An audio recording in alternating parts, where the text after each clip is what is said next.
Estás escuchando Táctica y Sistemas, un podcast de The Coach's Voice.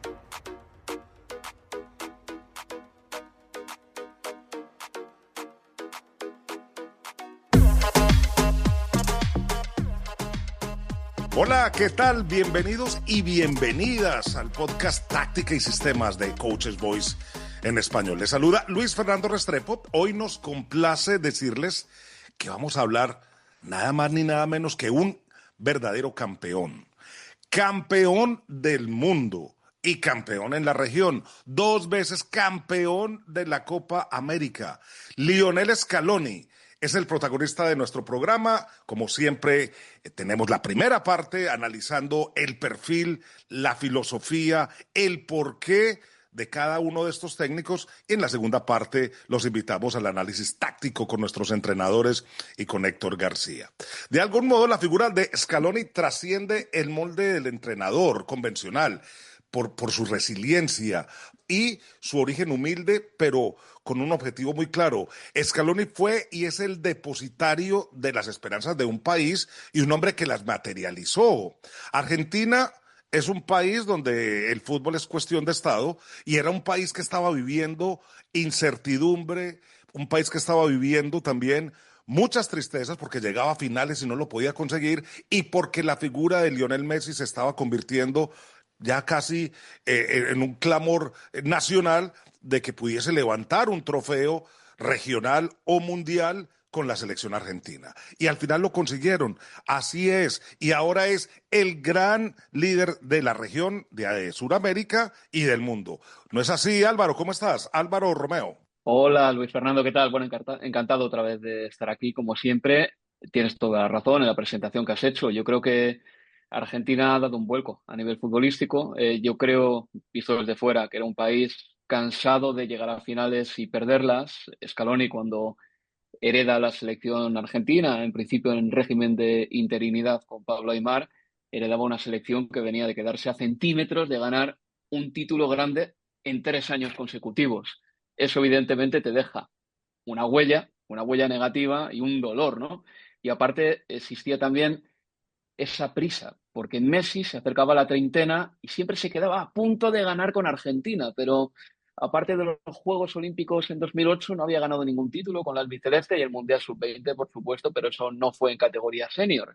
Entonces era una desazón primero de Argentina por no poder ganar con el mejor y también para con Messi, porque no se había conseguido darle un título al mejor jugador que habían tenido después de Diego Armando Maradona. Entonces, en el 2018, tras quedar fuera en el Mundial de Rusia, Argentina quedaba peada contra Francia, pues Scaloni recibía el encargo de entrenar a Argentina y empezaba sin Messi, que se había tomado un tiempo libre para pensar qué paso dar con la selección. Álvaro Romeo es nuestro jefe de contenidos de Coach's Voice.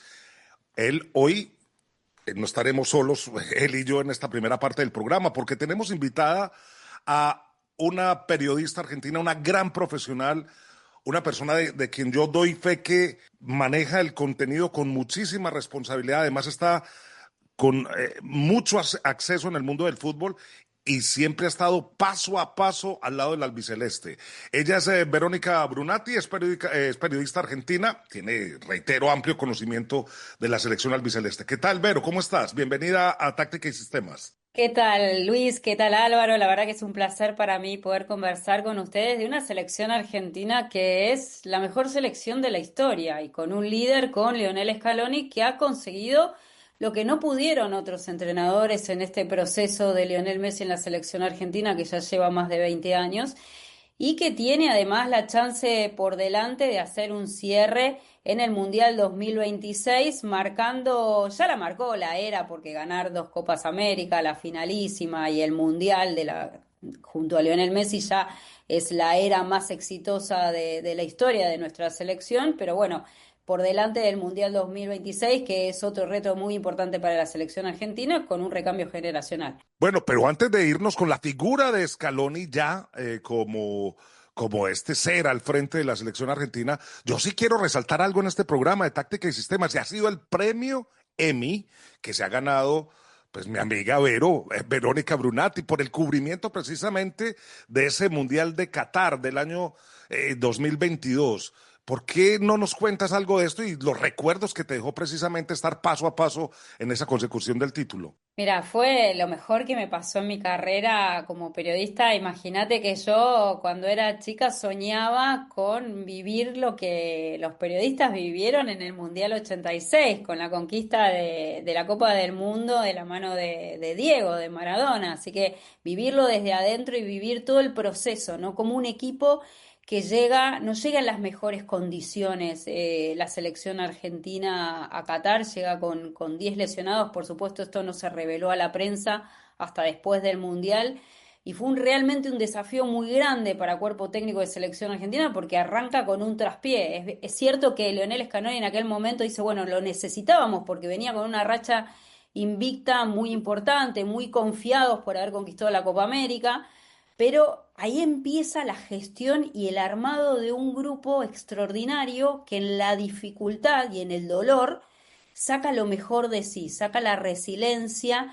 Fue un golpe realmente muy duro y vivirlo desde adentro, esa transformación, cómo se iban formando como equipo, afrontando cada uno de los rivales hasta lo que fue la final, que fue épica. Yo creo que la mejor final en la historia de los mundiales, aquel partido frente a Francia que se decidió en tan pocos detalles, ¿no? O sea, dos equipos tan equiparados, con una exhibición de fútbol tan importante, y Argentina terminando ganando la Copa del Mundo fue algo que todavía lo pienso y te juro que me emociona y lloro. Claro, me imagino, me imagino. Y además estar ahí paso a paso. Es que Ah, el reconocimiento también es para ti porque, hombre, lo voy a decir abiertamente, pocos periodistas son tan profesionales y tan detallistas en cada cosa que hacen como como Verónica Brunati. Y para nosotros es un verdadero placer que nos hayas podido transmitir todo esto. Y además que tengas un Emmy ya en tu repisa también. vos sabés que el EPI no lo tengo porque no me lo puede mandar a Argentina, pero sí la satisfacción de haber acompañado a la selección y haberlo vivido desde adentro. Yo habría transmisión, además de hacer todos los entrenamientos de Argentina el día a día, yo habría transmisión de partido y para mí como mujer era lo máximo. O sea, imagínate que yo tenía 15 segundos y tenía que salir al aire contándole al mundo cómo llegaba la Argentina a cada uno de esos partidos y muchas veces estaba Messi haciendo la entrada en calor atrás mío. Mientras salía al aire, una emoción increíble y Argentina además jugando prácticamente todos los partidos de local, porque el público tanto argentino que viajó como público de otros países, acompañado a la selección argentina, era un ambiente único. Y te juro que fue realmente, lo disfruté tanto y lloré tanto en la final porque al final Lionel Messi levantara la Copa del Mundo. Fue tan fuerte, tan emotivo, porque también fue un premio a una manera de jugar, una manera de ser, una manera de constituirse en la solidaridad de un grupo humano extraordinario, extraordinario. Pero antes de seguir a fondo con esta selección argentina, Álvaro, ¿por qué no le contamos a nuestros muchísimos oyentes en las plataformas del podcast y en la página y en el canal de YouTube? ¿De dónde viene Scaloni?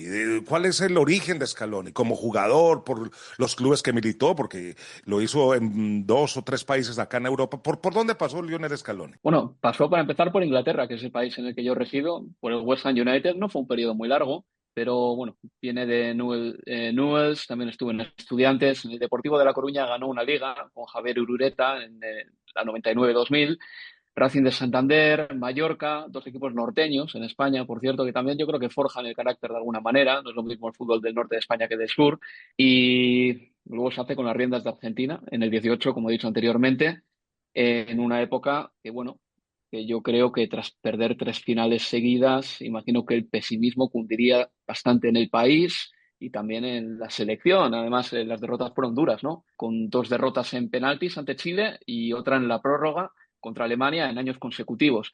Entonces, tenemos que pensar que, bueno, pues Scaloni, de nuevo, se hace con una selección que tenía muchas ganas de ganar, prisa por ganar, pero al mismo tiempo que no ganaba un título desde 1993, que era la Copa América, y es increíble cómo ha revertido la historia Lionel Scaloni con todos sus futbolistas, porque es que no solo son los números micro de la selección, ¿no? Con 2 Copa América, un Mundial y la finalísima que ha dicho Verónica, que se me ha olvidado a mí, todo eso en un periodo de 5 años aproximadamente. No solo son los datos micro, son los datos macro también. Los números macro demuestran que Argentina es la mejor selección americana de los últimos 50 años. Yo creo que 50 años, medio siglo, es un muestrario ya contundente, suculento, para decir que es real, que es auténtico y que no es casualidad. O sea, ha ganado en los últimos 50 años 3 mundiales y 4 Copa América. Brasil, 2 mundiales y 5 Copa América. Las dos con 7 títulos, pero Argentina un mundial más. Es una selección que cuando gana, históricamente se muestra que gana a borbotones, o sea, que le pega un bocado a la historia.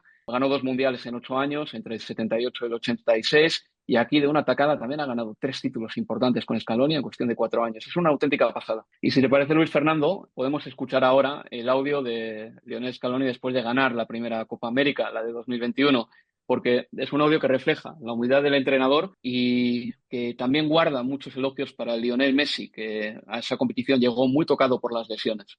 Yo soy de un pueblo de Empujato que bueno, es chiquito, pero casi todo el pueblo me transmitía eso y me decía que estaba todo el país así y intentamos desconectar un poco, pero sí es verdad que la gente apoyaba a este equipo por la manera de jugar que tiene, por la manera de brindarse y al final el equipo, el compromiso, la unión, al final eso te saca adelante y eso se entendió. Nosotros desde que asumimos nuestra idea era que los jugadores sientan el sentido de pertenencia de jugar con la camiseta, de que jueguen, intenten jugar bien al fútbol, porque al final nuestros jugadores son que la mayoría de buen pie, a veces se puede, a veces que no. Y la guinda era poner a Leo, varios partidos por decisión conjunta yo no quería que venga porque los jugadores, incluso los primeros partidos a lo mejor no se sentían cómodos estando él, porque es casi, te diría que normal, porque Claro. es el ídolo para muchos y poco a poco ellos fueron agarrando confianza con él y la verdad que lo que ha hecho él con el grupo es para sacarse sombrero y no lo tendría que decir, pero lo digo, él hace 2 partidos que está jugando, yo no sé a qué porcentaje está jugando, porque tuvo un problema en el isquio. Sí, se tocaba bastante el isquio hoy en el partido. Y bueno, eso te da la pauta de lo tipo de jugador que es.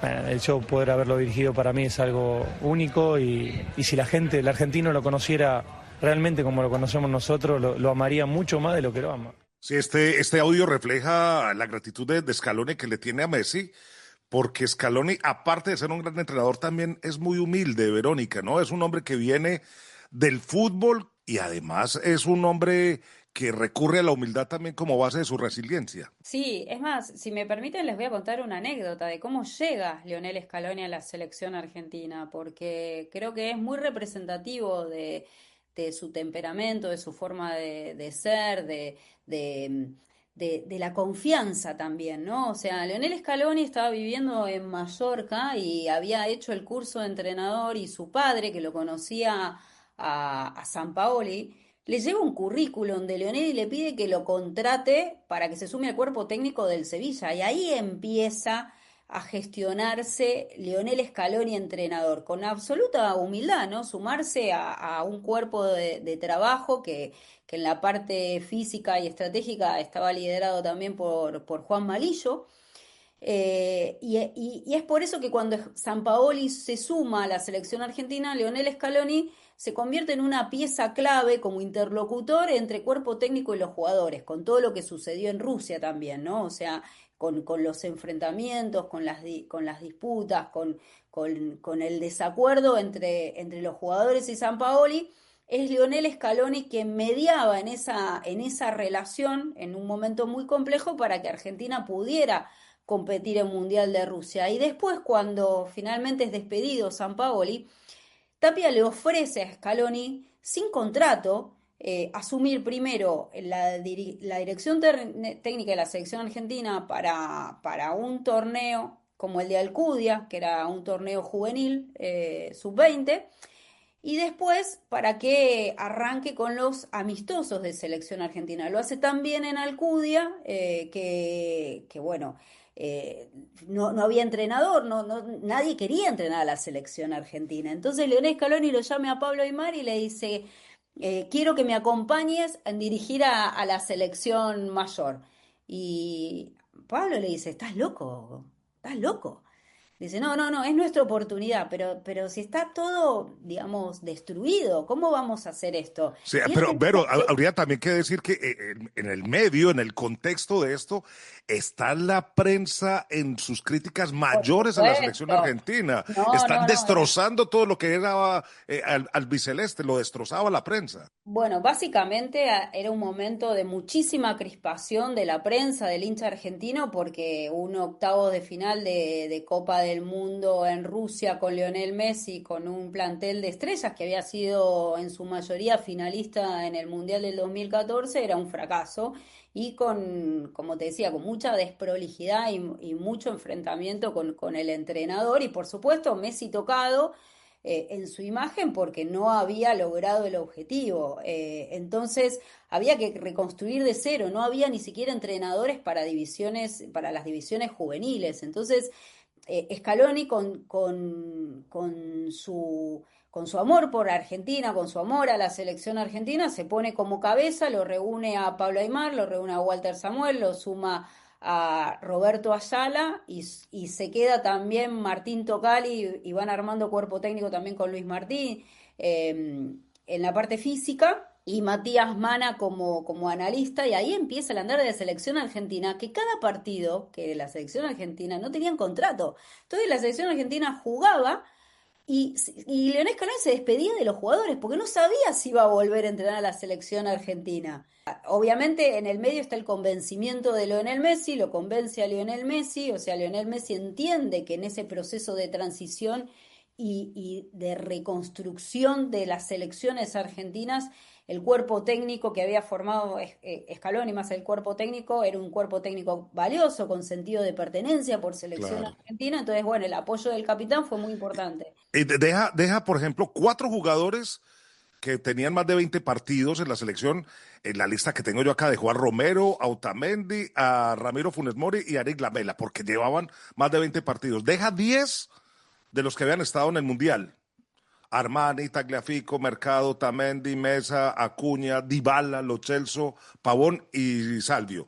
Y empieza a llamar nuevo, ¿no? Gente que nunca había estado en la selección, Piti Martínez, Lo Celso, Giovanni Simeone, Lautaro Lautaro. Martínez. Lautaro Lautaro, sí. Martínez, imagínense que el debate en Argentina era si Lautaro Martínez se podía entender con Messi, porque siempre en Argentina también se buscó replicar la figura de Messi como en el Barcelona, jugando de falso 9. Entonces, ya no estaba Gonzalo Higuaín, que fue el delantero, hay que decirlo también, el delantero el 9 con el que mejor se entendió Messi en la selección argentina, entonces el desafío era lograr el entendimiento con Lautaro, y ya no estaban jugadores muy importantes para la selección, como Lucas Viglia, como Javier Mascherano, y Scaloni empieza a conformar esa transición de la cual también se debatió mucho, porque el periodismo y el hincha argentino quería una renovación en la selección argentina. Quería ver caras nuevas y muy listo, Leandro Paredes, Lo Celso también había sido convocado, pero no tuvo minutos, Dybala tampoco había tenido suficientes minutos en selección argentina, entonces empieza a conformar un grupo desde ahí, con algunos jugadores que apenas tenían 20 partidos, otras caras nuevas que venían del fútbol argentino, entonces el hincha era muy permeable a apoyar a los pibes porque eran la bandera de una transición que había que hacer en selección argentina y así se va conformando un grupo de jugadores que empiezan ganando partidos, sumando rodaje y entendiendo también lo que pretendía el entrenador y su cuerpo técnico, que era jugar con la nuestra. ¿Qué es jugar con la nuestra? Ser protagonista con la tendencia de la pelota y mucho más en el arco rival que en el arco propio, que es algo muy característico de selección argentina. Y vos hablás de Dybala, Lo Celso, la importancia de los números 10 en el fútbol de la selección argentina. Más tarde llegará, por supuesto, también Alexis McAllister, que sí, que juega de 5, pero también es un poco 10 de selección argentina. Ese grupo como de jugadores mixtos. Sí, Verónica, me gustaría hacerte una pregunta, porque la primera Copa América no es una mala experiencia, al final quedan terceros, pero al mismo tiempo sabemos que quedar terceros tampoco es un pasaporte que te dé la continuidad como seleccionador de Argentina. Yo creo que ese es uno de los puntos de inflexión, ¿no? Cuando le dan, dicen, sí, vamos a apostar por ti. puede quedar terceros. Sí, es el punto clave de la selección argentina y es donde realmente yo creo que empieza a constituirse los pilares del proyecto que termina consiguiendo ganar la Copa América. En el mes de febrero lo designa Tapia a César Menotti como director deportivo de selecciones argentinas y César se encuentra con que Scaloni tenía contrato y su cuerpo técnico tenían un contrato muy bajo que era renovado cada 6 meses. Entonces lo primero que hace César es: si este es tu cuerpo técnico para el Mundial, que creo que lo tiene que ser, o sea, estos chicos tienen que dirigir el Mundial de Qatar, vos le tenés que hacer un contrato hasta el Mundial de Qatar y que tengan la tranquilidad de trabajar. No puedes estarle renovando contrato cada 6 meses. Entonces eso es lo primero que, digamos, es la base del respaldo al proyecto de Scaloni y su cuerpo técnico. Lo segundo que sucede en ese interín también tiene que ver en que en el mes de noviembre, antes de la designación de César Menotti, fallece Diego Armando Maradona. Entonces, esto es algo paradigmático para Argentina, porque ya no estaba en vida el máximo ídolo de selección argentina. Y entonces esto genera una permeabilidad en el hincha de la necesidad de que Messi se erija en ese líder. Y sucede algo que no tiene que ver tanto con lo futbolístico, sino más bien con lo personal, que aparece Messi en Copa América, después del homenaje que le hace con la camiseta de Newell's en el Barcelona a Diego Armando Maradona. Eso generó con el hincha argentino, ese homenaje que Leo le hace a Maradona, una comunión tan profunda, porque el hincha dice: Leo es argentino, Leo ama a Maradona, Leo se acuerda de Diego en el momento de su fallecimiento, y además aparece una nota de Leo explicando cómo aparece en su vida esa camiseta de Maradona de la era de Newell's, que era un partido al que él había ido con su papá. Entonces ahí el hincha argentino que le tenía resistencia a Leo lo empezó a mirar de otra manera. Entonces Leo llega como líder a la Copa América, arranca el primer partido contra Chile y emula un gol de Maradona y se lo dedica a Diego Armando Maradona. Y después en cada zona mixta Leo aparece con un liderazgo que canta el himno, aparece gesticulando, empieza a mostrar esa personalidad y ese liderazgo que el hincha argentino le demandaba. Y hablábamos en Copa América, me acuerdo como periodista, que para mí era injusto la comparación del Messi más maradoniano. Y es injusto porque Maradona es Maradona y Messi es Messi, y Messi tiene su temperamento. Y Maradona tampoco quiso la llegada de Scaloni, o sea que todo también... Bueno, pero ese es otro debate del cómo, ¿no? Él, claro, digamos, yo creo que Maradona hubiese disfrutado muchísimo con esta selección. Yo creo que es esa cosa de la verborragia de Diego... Que le gane en un momento muy difícil de selección argentina, en el que seguramente hubiese querido que a él también lo hubiesen llamado y le hubiesen preguntado qué hacer con selección argentina, y eso no sucedió. Pero yo creo que ese cambio muestra un liderazgo de Leo y una ascendencia sobre jugadores muy jóvenes que necesitaban una figura así. Ese Messi más confrontativo, más líder, más maradoniano, hizo que el hincha argentino se reconciliara con él y le tuviera otra paciencia y generara otra ilusión. Entonces la Copa América, lamentablemente la Copa América posterior, la de 2021, es sin público por la pandemia, pero esa situación de pandemia por un lado genera mucha unión con el grupo por la dificultad, porque estuvieron muchos días, más de 40 días trabajando solos en el predio, viajaban, se testeaban, el miedo a que alguno diera COVID y no poder competir. Y esa situación tan adversa fue fortificando la amistad del grupo, fue fortificando una unión que fue clave después para todo lo que se consiguió después. Decir que, por lo que cuenta Verónica, Lionel Scaloni parece una persona muy especial también, y sobre todo también una persona sensible. ¿Por qué digo esto? Pues porque tenemos un audio que lo muestra a la perfección. Quiero que escuches este fragmento justo después de ganar la Copa del Mundo, hablando para los micrófonos de la FIFA. Yo sé que uno siempre dice la familia, pero en mi caso, si mi papá me está viendo, creo que sí. Si mi mamá, ellos me han dado una manera de entender, de nunca bajar los brazos y de no ir en contra de nadie, sino darle para adelante siempre. Hoy dio los frutos, pero bueno, lo importante es que cuando no se da que la gente pueda entender que no solo yo o otro entrenador siempre quiere hacer las cosas bien. Yo tuve la suerte de que estoy acá y agradezco a todos. Es que sin duda Scaloni es un ser de luz, un ser que ilumina a todo el mundo que está alrededor y es un ser que uno va viendo cómo va consiguiendo los éxitos paso a paso hasta llegar al final de un mundial. Y ya para ir cerrando, Vero, yo sí quiero hacerte una pregunta que a mí me ha dado muchas vueltas en la cabeza. De cómo pudo actuar este Lionel Scaloni, cómo se ganó él a la escuadra, a los jugadores, porque venía del rechazo general, del rechazo de Diego Armando Maradona, de un Messi apático, pero cómo se lo ganó. Tú que tienes la oportunidad de estar ahí adentro de la escuadra, ¿cuál era ese mensaje? Mira, yo lo primero que te voy a decir es, el jugador de fútbol, como decía César Luis Menotti, solo respeta el conocimiento. Y Lionel Scaloni es, más allá de la falta de experiencia en campo, es un entrenador muy formado. Pero por otro lado, tiene un liderazgo pacífico. Es un líder que lidera con el ejemplo y que cuida mucho la relación con el jugador, escucha mucho al jugador y sabe cuándo intervenir en cada momento para tocar la tecla del jugador y los deja hacer a los jugadores. Yo creo que eso es muy importante y hay mucho diálogo entre Scaloni y los jugadores. Después, bueno, claro, cuerpo técnico, cada uno tendrá más afinidad con unos y con otros, pero para mí esto es una de las cuestiones claves. Tiene un liderazgo tranquilo, por eso su inspiración es Carlo Ancelotti.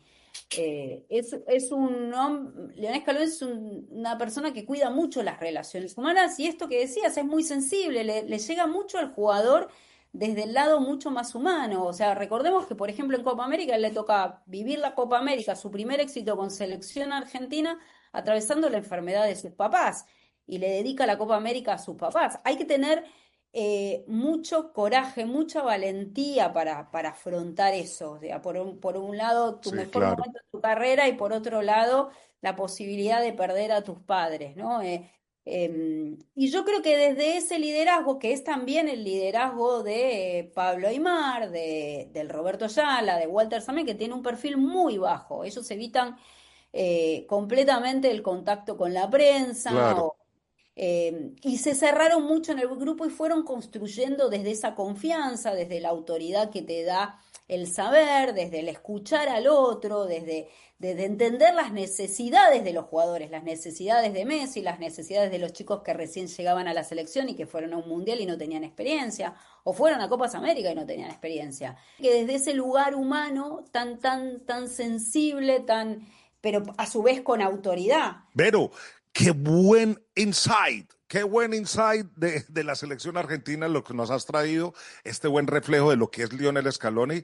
Se ganaron luego la otra Copa América frente a Colombia. Yo sí no quedé tan contento esa vez, o sea, pero bueno, al menos se jugó una final y Lionel Scaloni en este momento con la selección argentina domina el mundo. Muchísimas gracias, Vero, y de nuevo felicitaciones por ese Emmy. Algún día sí lo vamos a celebrar juntos, festejo. Muchísimas gracias, Luis, Álvaro y toda la audiencia. Es un placer conversar con ustedes de selección argentina. Me encanta el podcast que hacen, así que es un placer poder ser parte de este podcast de selección argentina. Un beso muy grande a todos. No, gracias a ti, muchas gracias. Álvaro, muchísimas gracias, hombre. Ha sido un placer escuchar a Verónica. La verdad es que he aprendido un montón de Scaloni y del fútbol argentino, que me apasiona, y de Lionel Messi, que me hace perder muchas horas de mi vida viendo fútbol. Muchísimas gracias a Verónica Brunati y Álvaro Romeo por estar acá en esta primera parte de nuestro podcast. Ya nos vamos a escudriñar a Lionel Scaloni, pero desde la pizarra, aquí en Táctica y Sistemas. Sigues escuchando Táctica y Sistemas, un podcast de The Coach's Voice.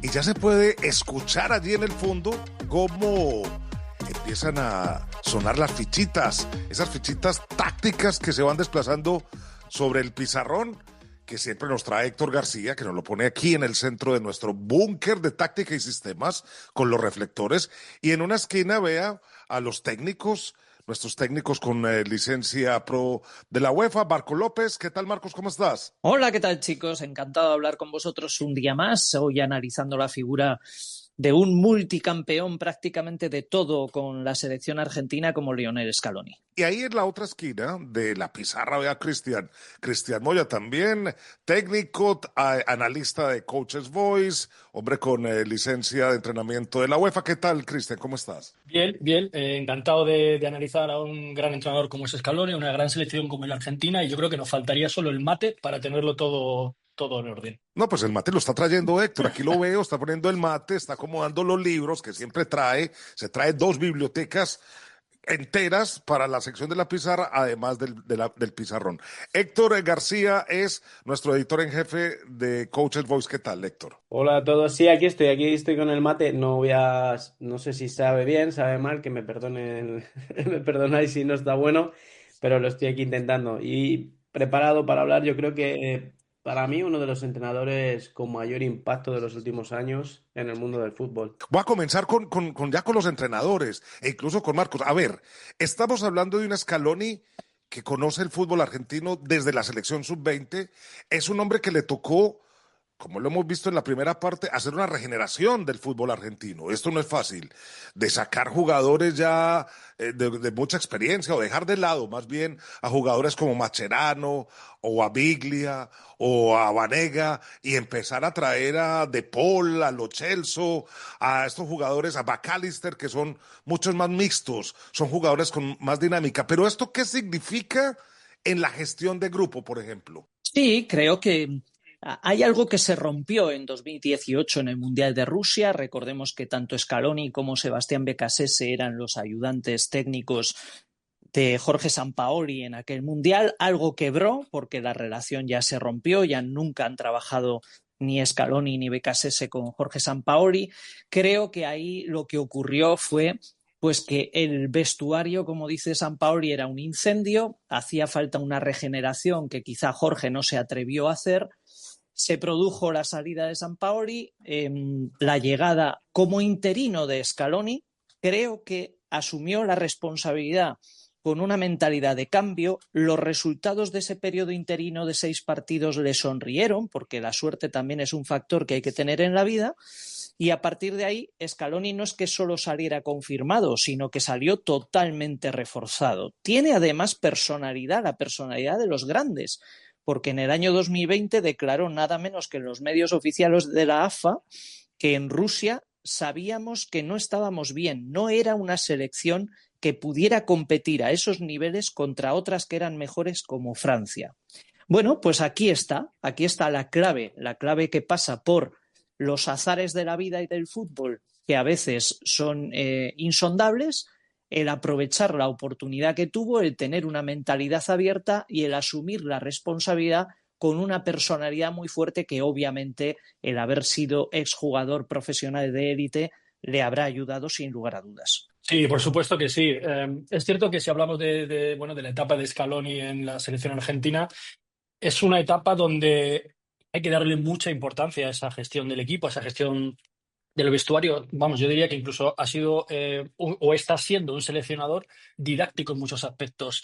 Había Messi dependencia. Yo creo que siempre que está Lionel Messi en un equipo habrá Messi dependencia, pero es cierto que ha sabido juntar piezas por las cuales Messi se siente más a gusto, la selección se siente más a gusto y el equipo es más competitivo. Y esas piezas ha ido regenerando, obviamente, el equipo, la selección, pero lo ha ido regenerando de una manera paulatina. Es decir, los últimos nombres que quizá más impacto han tenido en la selección, como puede ser Thiago Almada, como puede ser Giuliano Simeone o incluso Mastantuono, son jugadores que Scaloni los ha ido metiendo en el equipo progresivamente. Primero iban, como se suele decir, pues casi sin quitarse ni las zapatillas, o sea, ir a convocatorias pero jugando muy pocos minutos. Luego han ido ya jugando poco a poco, hasta que incluso Simeone o Almada son habituales titulares en la selección. O sea que ese rejuvenecimiento que está haciendo Scaloni de cara ya a este Mundial 2026 y ese juntar jugadores que le pueden venir bien a Messi lo ha hecho de una manera muy didáctica y muy buena, bajo mi punto de vista. Ha habido regeneraciones en todas las selecciones, ha habido regeneraciones en Colombia, hubo regeneración en Uruguay, hubo regeneración positiva en Ecuador. Pero yo creo, más allá, Héctor, no sé si lo compartirás o no, y también si Marco y Cristian tienen pues otra posición, bienvenidos, están abiertos los micrófonos. Yo creo que más bien fue que le dio liderazgo a otros jugadores adentro de la selección. No tan solo de convocar nuevas piezas. Entonces ya se ve en la portería un líder como es el Dibu Martínez, en la defensa un líder como es Nicolás Otamendi, pues con su experiencia o no, un líder en el mediocampo como es De Paul y un líder adelante como es Lautaro Martínez. Creo que se repartió ese liderazgo en Argentina, ¿o qué piensas? Sí, bueno, yo creo que todos los entrenadores tienen momentos puntuales en su carrera que cambian todo, ¿no? Yo estaba mirando aquí preparando la explicación. Hay titulares en 2020 cuando llega Scaloni, ningún entrenador después de Jorge Sampaoli quería atreverse a tomar la selección argentina, no encontraron, digamos, un entrenador y pusieron a Scaloni y hay un titular que dice la llegada de un intruso al banquillo de la selección. Bueno, ese es el titular que se daba en 2020 y en 2022 decía hay un momento puntual, no sé si pues, se acordará todo el mundo, Argentina debuta con muchas expectativas pero pierde contra Arabia Saudita y el siguiente partido es contra México, una auténtica final. Si perdía o no ganaba Argentina seguramente estaba fuera del Mundial. Y ahí es lo que yo siempre digo, ¿no? Ahí Scaloni fue un técnico intervencionista. En el siguiente partido ante México realiza nada más y nada menos, viendo aquí los datos del partido, hasta 5 cambios. Es decir, de un partido a otro, 3 días después, realiza 5 cambios en el equipo y esa selección que encuentra en ese momento con jugadores como McAllister que comentabas, pues ayudan a Scaloni a estructurar el equipo que al final es campeón del mundo con Lionel Messi como estrella, pero también repartiendo el protagonismo con jugadores como Otamendi, de la jerarquía de Otamendi, el Dibu Martínez que fue ganando peso, Ángel Di María, Rodrigo De Paul y al final sobre esa base construye el éxito del Mundial. Y lo más difícil es luego que lo continúe la Copa América. Entonces, lo que comentabas y yo lo relaciono así, es un técnico intervencionista en el que Messi sí tiene ese rol principal, pero en el que no es el único jugador sobre el que recae todo el juego de la selección argentina. Yo le quiero hacer esta pregunta a los entrenadores y que me la explique cada uno. A ver, le paso la fichita, esta que está marcada con el nombre de Lionel Messi, a Marcos. Aquí te entrego la fichita. Claro, esta es una de las claves del grandísimo éxito de Lionel Scaloni al frente de la selección argentina, el encontrarle no solo el acomodo a Messi desde el nivel individual, que es excelso, obviamente, sino también desde el rendimiento colectivo. Y aquí el acierto fue máximo. ¿Por qué? Pues porque Messi debe jugar con libertad de movimientos. Pero eso es algo que en la teoría resulta fácil, pero en la práctica implica mecanismos que no son sencillos. ¿Qué es lo que hizo Scaloni?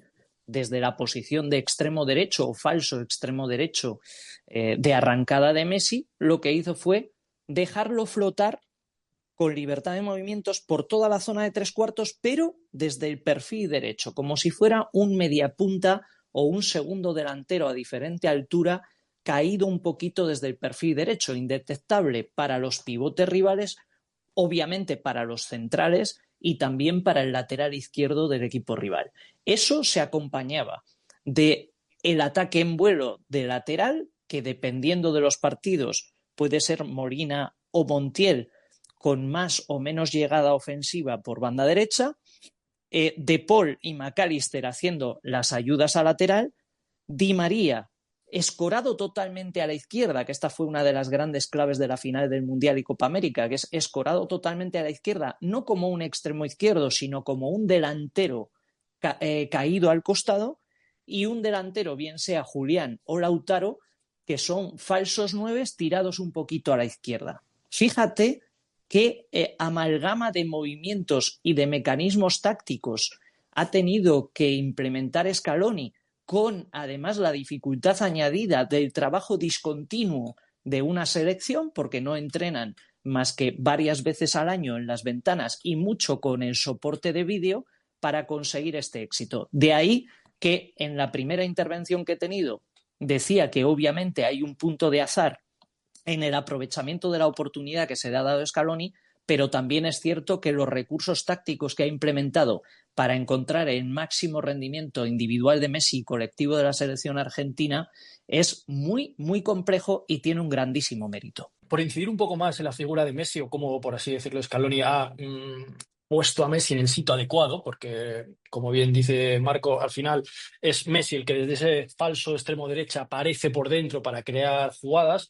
Una de las cosas que también me ha llamado la atención, que me llama la atención y que creo que ha encajado muy bien, es la posición de 9, la posición o los jugadores que ocupan esa posición de 9 con Leo Messi. Tanto Julián Álvarez como Lautaro, en principio, no son 9 referencias, no son ese jugador 9 grande, corpulento, que fija centrales, sino todo lo contrario, son delanteros que obviamente pueden o comienzan su radio de acción entre centrales, pero van haciendo muchas rupturas, tanto en apoyo como, o sea, de marques en apoyo como en ruptura. Entonces, ahí es donde Messi se siente también muy cómodo, porque tiene muchas líneas de pase en las cuales él puede ayudar, en las cuales él puede asistir, en las cuales él puede, incluso Julián Álvarez, que muchas veces lo que hace es abrirle espacios. Almada, ahora que está en banda izquierda, que es el que más minutos está jugando desde que ya no está tanto Di María, ahí es donde otro jugador que tiene un perfil diferente. Entonces, Scaloni lo que ha hecho es rodear a Messi de jugadores con perfiles que le vienen muy bien. Le viene muy bien que tenga un jugador como De Paul, que es que cuando estamos hablando ahora ya en fase defensiva, que sea un jugador que salta mucho en la presión. Le viene muy bien que McAllister se asocie con Leo Messi. O sea, todo lo que ha rodeado a Messi le viene bien a Messi. Él ha entendido que para sacar el mayor beneficio posible de un jugador como Messi, y es un poco extraño hablar de un jugador como Messi sacar el máximo rendimiento porque es, si no uno de los mejores, el mejor de la historia, él ha entendido que el sistema tiene que tener un equilibrio, pero que el sistema tiene que estar en pos de que Messi consiga jugar con mayor libertad posible. Para mí, no sé si estáis de acuerdo, Marcos y Cristian, con los menores esfuerzos posibles en fase defensiva, es decir, sin balón, no desgastarse en esa función y sí tener todo el protagonismo en los momentos con balón. Lo vimos en el Mundial de, por ejemplo, de 2022, ¿no? Donde Messi yo creo que consiguió su mayor rendimiento con la selección argentina en base a este sistema que comentaba Cristian y Marcos de ayudas, de jugadores muy cercanos, no tener que realizar ya tantas conducciones a lo mejor como antes de uno contra uno en el que era capaz de irse de varios defensores y marcar gol, sino que Messi interpretó también un papel casi muy asociativo, definitorio, pero ya no con tanto virtuosismo como antes porque las condiciones físicas no se lo permitían. Entonces, yo creo que al final es lo que está consiguiendo y Scaloni yo creo que también está pensando en el siguiente paso, es decir, ¿qué pasará después de Messi? Ya lo vimos en la Copa América, donde Argentina fue capaz de ganar la final sin él porque se marchó lesionado.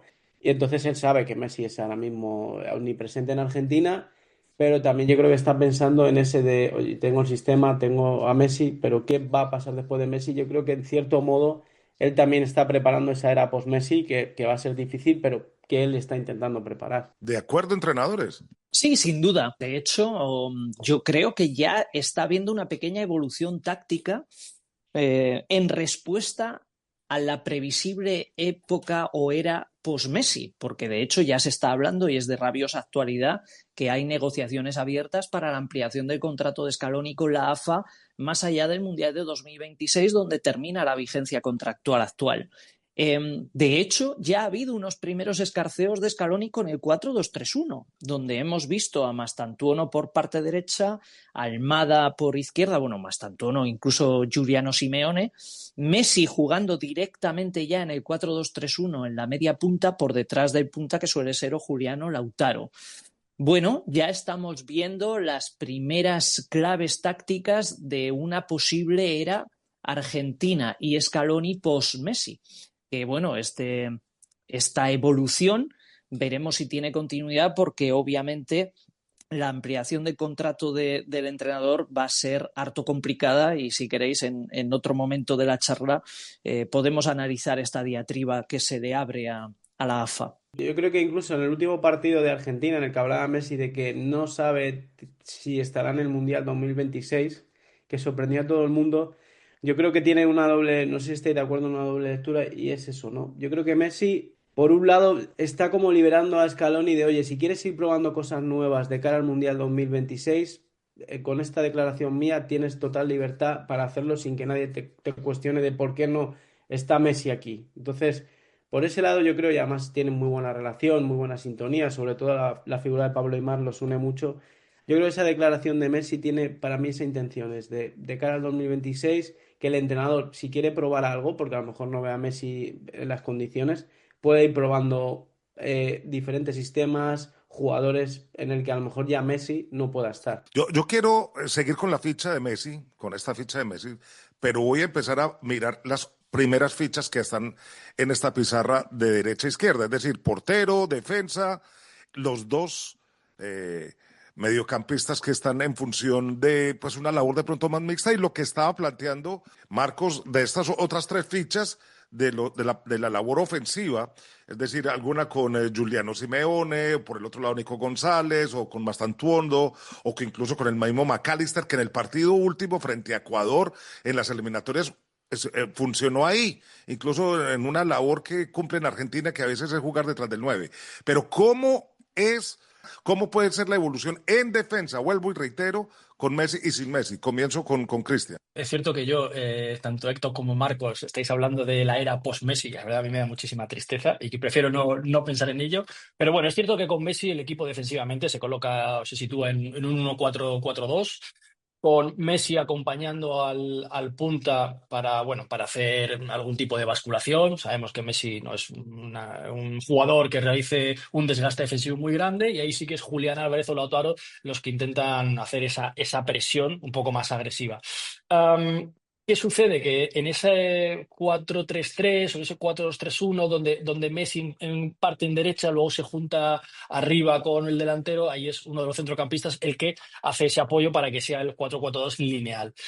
¿Qué sucede cuando no está Messi? ¿Qué sucede cuando ese 4-4-2 también defensivo lo realiza otro jugador que no es Messi? Pues bueno, pues ese otro jugador, ya sea Nico Paz, Mastantuono, ya sea Kevin McAllister, el jugador que ocupa esa posición, sí que hace una defensa más agresiva, sí que es un equipo que puede defender más alto, o sea, teniendo más distancia con su propio portero. Sí que es un equipo en el que asume más riesgos a la hora de presionar. Y eso, evidentemente, es mejor o saca más provecho el equipo argentino cuando no tiene a Messi. Pero claro, decir que sacar más provecho a la hora de defender cuando no tienes a Messi puede ser una obviedad, pero es que la obviedad más grande es que siempre que tengas a Messi va a ser mejor, aunque defiendas un pelín peor. Es una obviedad, ¿cómo lo ves ahí, Marcos? Yo siempre pongo este ejemplo. El mapa de calor de la final de la Copa Mundial y el mapa de calor de la final de la Copa América, que gana en ambas ocasiones Argentina. Hay dos verdades absolutas en momento defensivo en el fútbol actual y que se cumplen de manera inexorable. Una es que no puedes ganar títulos de altísimo nivel en el fútbol de élite sin jugar con un ancla, un mediocentro ancla.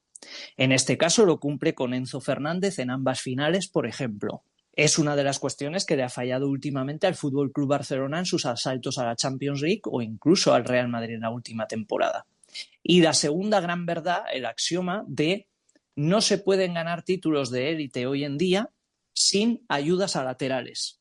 Es decir, jugando solamente o con 4 o con 5, pero con los laterales 1-1 contra extremos o incluso en inferioridad numérica de 1 contra 2. ¿Esto cómo se comprueba? Con las claves del éxito defensivo del Mundial y Copa América, que son Rodrigo de Paul y Alexis McAllister, porque ambos, partiendo desde la posición de interiores, eran los responsables de hacer las ayudas a lateral en esas doble banda. Ese sacrificio, esa implicación la hemos visto, por ejemplo, en el reciente éxito de Luis Enrique, ahora premiado con el Johan Cruyff en el Balón de Oro al mejor entrenador del mundo, en el éxito en Champions League en el último año. Un equipo controlado hasta el último detalle, donde todo el mundo tiene que tener implicación defensiva. Bueno, en Argentina esto no es posible, porque mientras ha jugado con Messi y con Di María eran dos elementos de muy difícil acople en momento defensivo, pero lo ha suplido magistralmente con figuras como la de Alexis McAllister y Rodrigo de Paul. A mí también me da mucha tristeza, Cristian, el hablar del era post. Normal. Normal. Aparte porque nos damos cuenta de que nos hacemos mayores, ¿no? Eso que se dice que cuando los jugadores ya son más jóvenes que tú, ¿no? Es cuando te empiezas a dar cuenta de que te haces mayor, ¿no? Bueno, en eso sí yo todavía estoy detrás de algunos de ellos. Bueno, hay un dato, yo creo que dato mata relato, ¿no? Como se dice. Argentina jugó la Copa América 2024 con Messi Y según mis estadísticas, según mis estadísticas, no, según las estadísticas, solo encajó un gol en todo el campeonato, jugando con Leo Messi. Lo que decir, no, los entrenadores, Marcos, Cristian, el equilibrio. Y obviamente Messi nunca te puede sobrar un equipo para defender o para atacar. Pero también, Héctor, con Messi el otro equipo se cuida un poco más de atacar porque sabe Claro, que si deja espacios en la espalda, pues ahí es prácticamente un suicidio, ¿no? En cambio, claro, ya sin Messi, el otro equipo se puede aventurar más a atacarlo. sí, a ver, con Messi tienes un poco la versión esta que yo digo de defensa indirecta, es decir, no voy a por ti por el miedo que tengo de que me puedas atacar con Messi. Y sin Messi puede ser a lo mejor un equipo más agresivo, más veloz. Pero yo, por ejemplo, hay piezas que a mí que da mucho tiempo, me generan dudas, ¿no? Por ejemplo, Rodrigo de Paul es una pieza muy importante en Argentina, pero se ha ido a la MLS, donde el ritmo de juego es menor, la competitividad es menor. Veremos a ver cómo llega a ese mundial. Y luego va a ser un mundial, nos ponemos un año vista, pero por ejemplo, un mundial de clubes nos ha servido para ver que temperaturas, horarios, porque se va a jugar más o menos en los mismos horarios el mundial. Es muy difícil defender con alta intensidad 90 minutos, casi imposible. Entonces, va a ser un factor importante ver cómo esta Argentina se puede adaptar con Messi en el equipo defendiendo o sin Messi. Y cómo estos jugadores, que ahora mismo Leandro Paredes, De Paul, Otamendi, todo este tipo de jugadores, cómo van a llegar a esa cita. Entonces, veremos por ahí. A ver, al final el Mundial tienes que llegar en el mejor momento y yo quiero ver cómo esas piezas que ayudan a equilibrar a Scaloni pueden llegar a este próximo Mundial. Bueno, yo creo que ya vamos redondeando. Si alguien más tiene algo para aportar de este Scaloni antes de ir al cierre, entrenadores, Héctor. Solo señalar, independientemente de lo que haga Argentina en el próximo Mundial, porque al final esto es fútbol, y supongo que estéis todos de acuerdo, lo decía al principio, cuando una vez que Scaloni no esté en Argentina se va a medir en impacto. Es decir, Scaloni ha hecho campeón del mundo a Argentina, ha ganado la Copa América y ha hecho una selección argentina que ahora mismo con España posiblemente sea las dos mejores selecciones del mundo, y eso en un entrenador tan joven que su primer gran equipo era la selección argentina. Entonces me parece un cuento de estos sí, claro.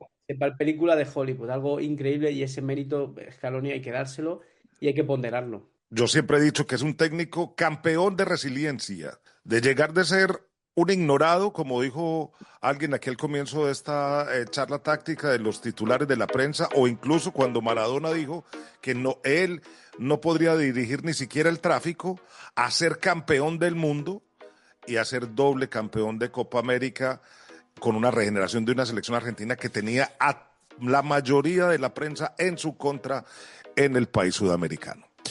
Bueno, muchísimas gracias, Marcos. Muchas gracias, hombre. Ojalá que también contemos con la suerte de Scaloni en la vida. Muchas gracias. Ojalá que sí, eso esperamos, aunque la espera está siendo un poquito larga. Un abrazo para todos y muchísimas gracias. Un abrazo, Cristian. Un abrazo muy especial. Abrazo, hasta luego. Hasta luego, Héctor. Un placer. Bueno, un abrazo para todos. Los esperamos en nuestra próxima emisión de Táctica y Sistema. Recuerden que estamos en todas las plataformas de podcast. Además, estamos colgados también en el contenido en el canal de YouTube de Coaches Voice en español y en nuestra página de internet, donde tienen también clases magistrales, las entrevistas con los técnicos, mucho material para que ustedes disfruten. Mi nombre es Luis Fernando Restrepo, quien les dice hasta la próxima.